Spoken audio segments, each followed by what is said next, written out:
Chaque instant de ma vie est unique et il ne se reproduira jamais plus. Il est fugace, impossible à délimiter, à voir, à saisir.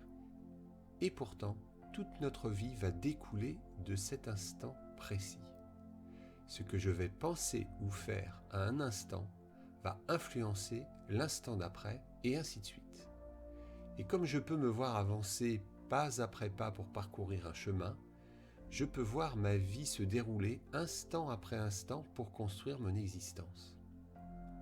Toute ma vie se joue donc dans cet instant. Et par exemple, l'écoute de ce podcast aura peut-être un impact sur votre vie future. Alors que faut-il y mettre dans cet instant qui ne se reproduira jamais plus ? Eh bien, je vous dirais tout simplement le meilleur pour vous, à la condition que cela soit bon pour vous et bon pour votre entourage. Alors je vous invite à le combler de belles pensées, de belles actions, de beaux projets.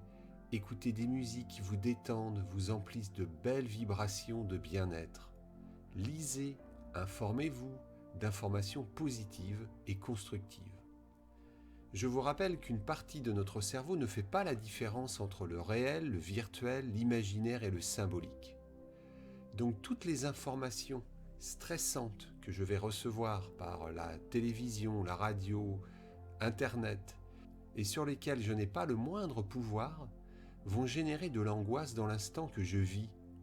Et cette émotion va conditionner l'instant d'après, et de proche en proche, je peux vivre dans une insécurité totale.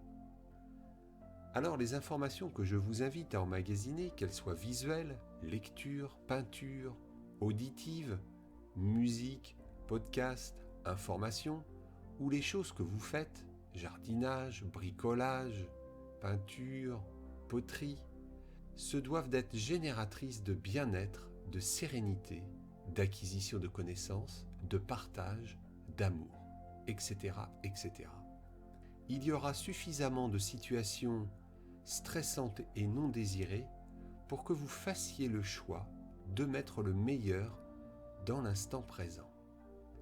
Et ça, c'est à vous de décider de le faire ou pas. Alors pour finir, je vous invite à bien avoir en tête, pour reprendre une citation, qu'il y a moins de distance entre l'ignorance et la connaissance qu'entre la connaissance et l'action. Et pour illustrer ce propos, combien de personnes savent ce qu'il faut faire et ne le font pas ?